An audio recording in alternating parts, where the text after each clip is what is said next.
Hello friends, welcome to Gowri's home. இன்றைக்கி நம்ம முளைக்கட்டிய சுண்டக்கடலை குழம்பு எப்படி வைக்கிறது அப்படிங்கிறத பார்க்கலாமாங்க.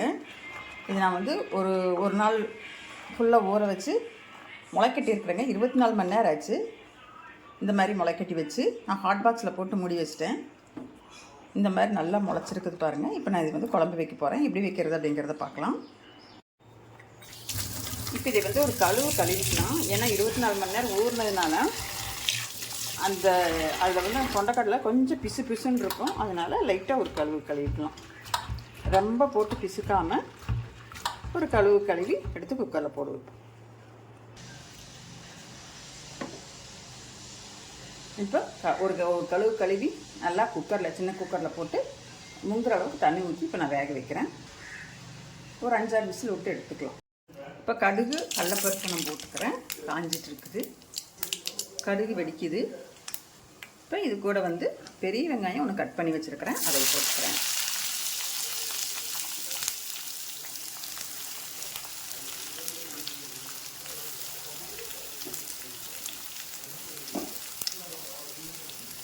இப்படி போட்டு நல்லா வதக்கலாம்.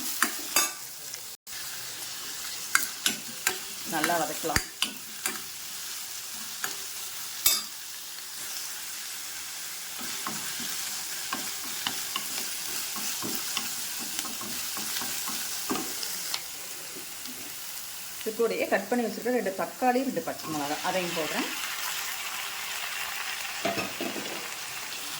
அதையும் நல்லா வதக்கலாம். 2 உப்பு போட்டு வதக்கலாம். நல்லா சுருளை சீக்கிரமாக வதக்கலாம்.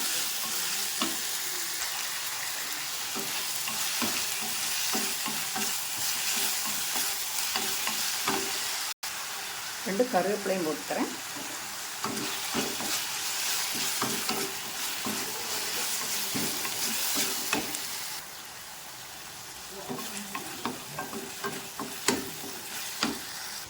இப்போ இந்த உரிச்சு வச்சுருக்கிற சின்ன வெங்காயத்தை நான் மிக்சியில் போட்டு அரைச்சி ஊற்ற போகிறேன்.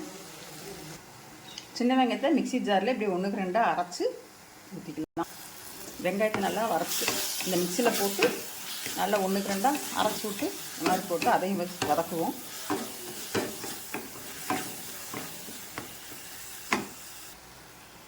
இதில் கொஞ்சம் மஞ்சள்தூள் போட்டுக்கிறேன். இந்தளவுக்கு மிளகாத்தூள், இதில் ஒரு 1½ ஸ்பூன் மல்லித்தூள்,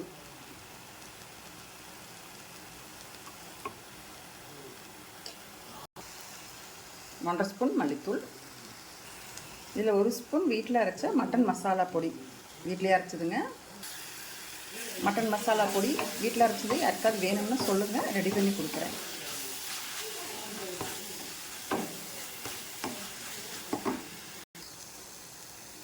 இப்போ தேவையான அளவு தண்ணி.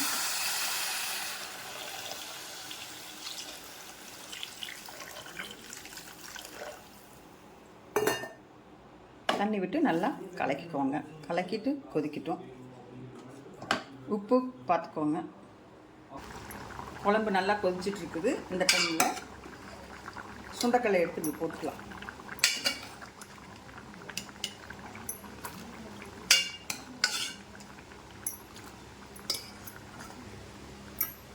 சுண்டக்கடலை போட்டு இதையும் ஒரு கொதிக்க விடுவோம்.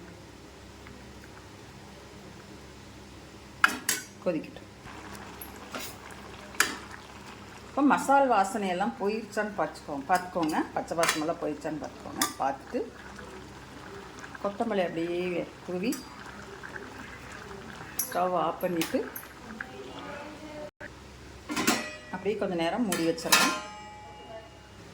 இப்போ ஒரு 5 நிமிஷம் கழித்து எடுத்து நீங்கள் வந்து அப்படியே கிண்டி விட்டு சாப்பிட்றதுக்கு எடுத்துக்கலாங்க. இந்த மாதிரி செஞ்சு பாருங்கள், நல்லாயிருக்கும். செஞ்சு பார்த்துட்டு எப்படி இருக்குன்னு சொல்லுங்கள். இந்த வீடியோ பிடிச்சிருந்ததுன்னே அப்போ லைக் பண்ணுங்கள், ஷேர் பண்ணுங்கள். அப்படி கௌரிஸ் ஹோம் சேனலை சப்ஸ்கிரைப் பண்ணிவிட்டு பாருங்கள்.